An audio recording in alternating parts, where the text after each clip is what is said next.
Good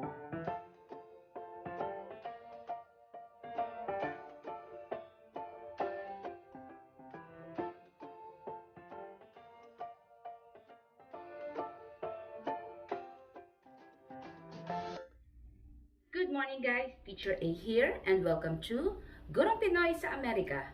So for today, ang lesson natin ay multiplying simple fractions and mixed fractions. So paano ba mag-multiply ng mga fractions and mixed numbers? So yung mga examples ko ay yung mga nasa learning task 1, 2, 3, and 4. So simulan na natin sa ating learning task number 1. Okay, learning task number 1, ang direction natin is multiply the given fractions. So, paano ba mag-multiply ng mga simple fractions like this? So, ang gagawin lang ay i-multiply yung taas sa taas or yung mga numerators and then i-multiply yung baba sa baba or yung mga denominators. So, simulan natin. Number 1, 3/4 times 1/2. So, multiply natin across, taas sa taas. 3 times 1 ay 3. Over 4 times 2 ay 8. So, therefore, ang answer natin sa number 1 ay 3/8. Ganun lang siya kasimple. Okay? Next, number 2. Same rule applies. So, i-multiply lang natin yung mga numerators, i-multiply yung mga denominators. So, 1/5 times 3/7 ay 1 times 3. So, taas sa taas ay 3. Over, baba sa baba, 5 times 7 ay 35. Therefore, ang sagot natin ay 3/35. Okay? So, move on na tayo sa learning task number 2. Learning task number 2, multiply the fractions, use cancellation method. So, from the term itself, cancellation method, ibig sabihin, magka-cancel out tayo ng mga numbers na pwedeng i-divide sa same number para kapag minultiply natin, maliit na lang yung answer natin at hindi na tayo magre-reduce sa lowest term. So, paano ba yon? Example number 1, 4/5 times 10/11. So, tingnan natin yung taas, yung mga numbers sa numerators, at yung baba, or yung numbers sa denominators. Yung 4 and 5, meron bang pwedeng i-divide sa both numbers? Wala, di ba? Yung 4 and 11, meron ba? Meron ba siyang number na pwedeng i-divide sa kanilang dalawa? Wala din. What about yung 10 and 5? Yes, yung 10 and 5, pareho sila, pwede silang i-divide sa 5. So, iyon yung gagawin natin. I-divide natin by canceling out yung mga numbers. So, 5 divided by 5 is 1. And then, 10 divided by 5 is 2. Yan. So, meron pa ba tayong pwedeng i-cancel out? Which means, meron pang number na pwedeng i-divide. Yung 2 tsaka 11, wala naman. So, that's it. So, after natin mag-cancel out ng mga numbers na pwedeng i-divide sa common number, i-multiply na natin siya following yung rules sa pag-multiply ng fraction. Taas sa taas, baba sa baba. So here, 4 times, instead na 10, naging 2 na lang siya. So 4 times 2 ay 8. Over 1, instead na 5, 1 na lang siya. So 1 times 11 ay 11. Therefore, ang answer natin ay 8/11. Okay? Ganun kasimple. Next, number 2. 7/9 times 18 over 25. So, again, mag-search tayo ng number sa taas at sa baba na pwedeng i-divide sa isang common number. So, yung 7 tsaka 9, meron bang common number na pwedeng i-divide sa kanila? Wala. Yung 7 and 25, wala din. What about 18 and 9? Yes. Yung 18 tsaka si 9, pwede siyang i-divide by 9. So, 9 divided by 9 is 1. 18 divided by 9 is 2. Meron pa ba? Si 2 tsaka si 25, pwede? Hindi. Okay. So, kapag wala na pwedeng i-cancel out, i-multiply na natin siya. Taas sa taas, baba sa baba. So 7 times 2 ay 14 over 1 times 25 ay 25. Therefore, ang answer natin sa number 2 ay 14/25 or 14 over 25. Okay? Ganon kasimple. Next, example number 3. So, number 3 given, 8 over 15 times 9 over 24. So, mag-search tayo ulit ng number sa taas tsaka sa baba na pwedeng i-divide sa isang common number. So, 8 and 15, meron ba? Wala. What about 8 and 24? Yes. Si 8 tsaka si 24, pareho sila pwedeng i-divide by 8. So, 8 divided by 8, that's 1. And then 24 divided by 8 is 3. Meron pa ba? Si 9 tsaka si 15, pwede ba?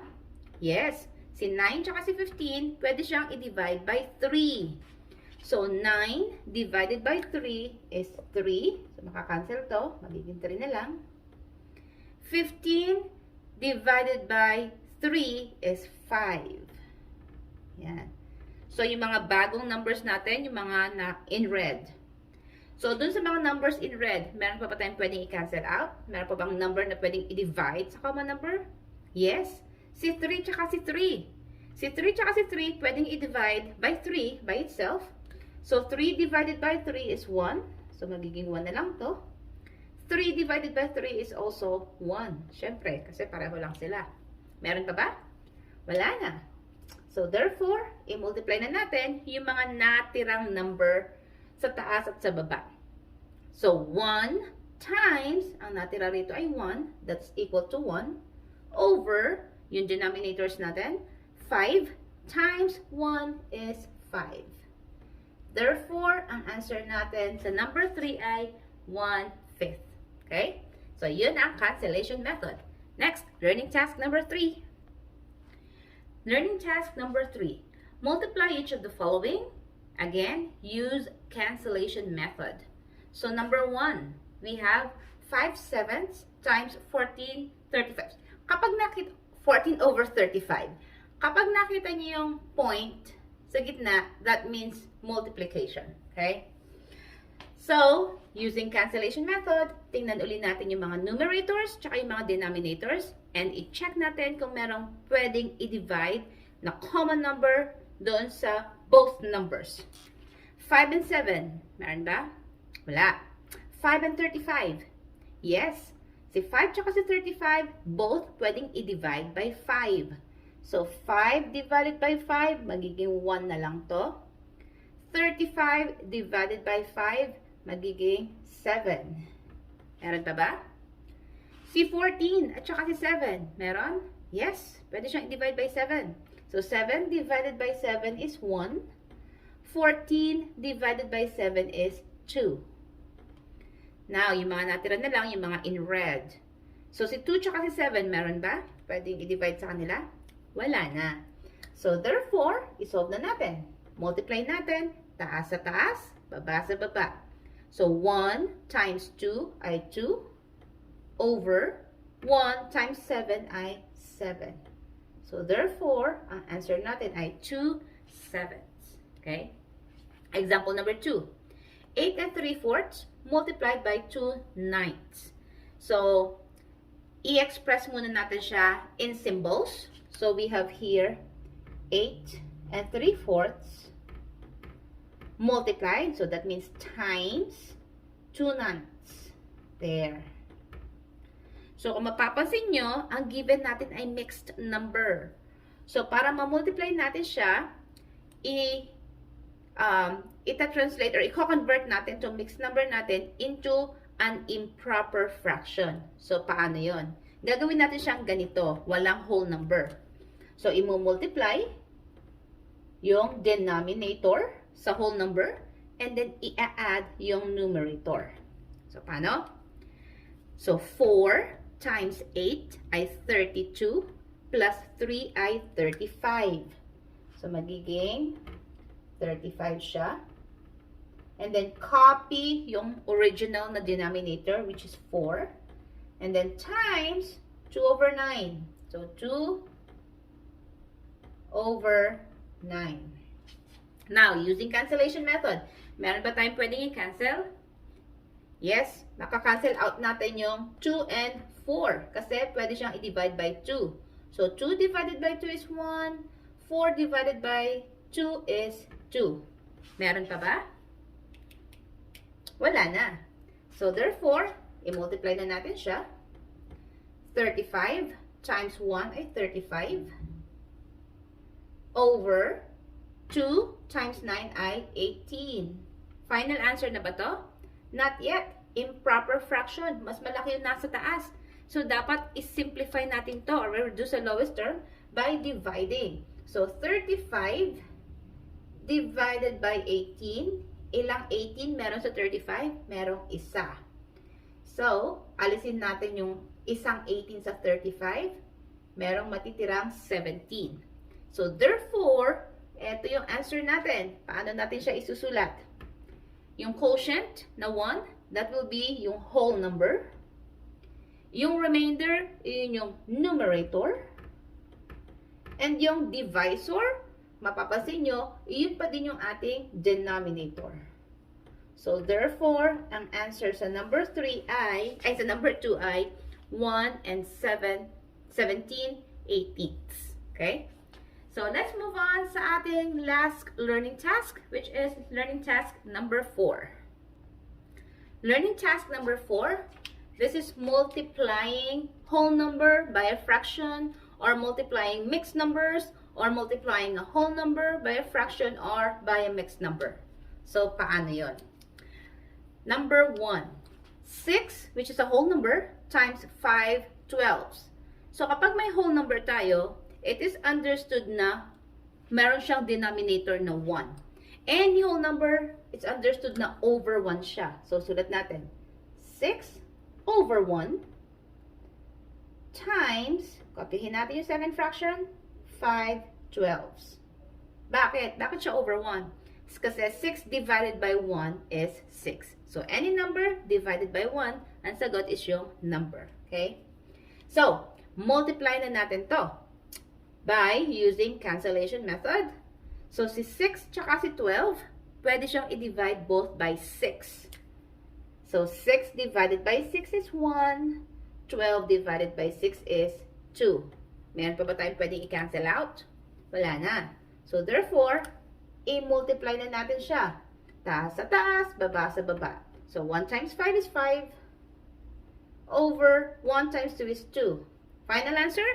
Hindi pa. Kasi, again, kailangan natin siyang i-simplify by dividing. 5 divided by 2. Ilang 2 meron sa 5? Dalawa. So, 2 times 2 is 4. Alisin yung dalawang 2, may matitirang isa. So, therefore, ang sagot natin ay yung quotient, yun yung ating whole number. Yung ating remainder, yung numerator, over yung divisor, which is yung original na denominator, yun pa din yung ating denominator. So, therefore, ang final answer natin ay 2 and 1/2. Okay? Next, example number 2. So, number 2 example, meron tayong dalawang mixed numbers.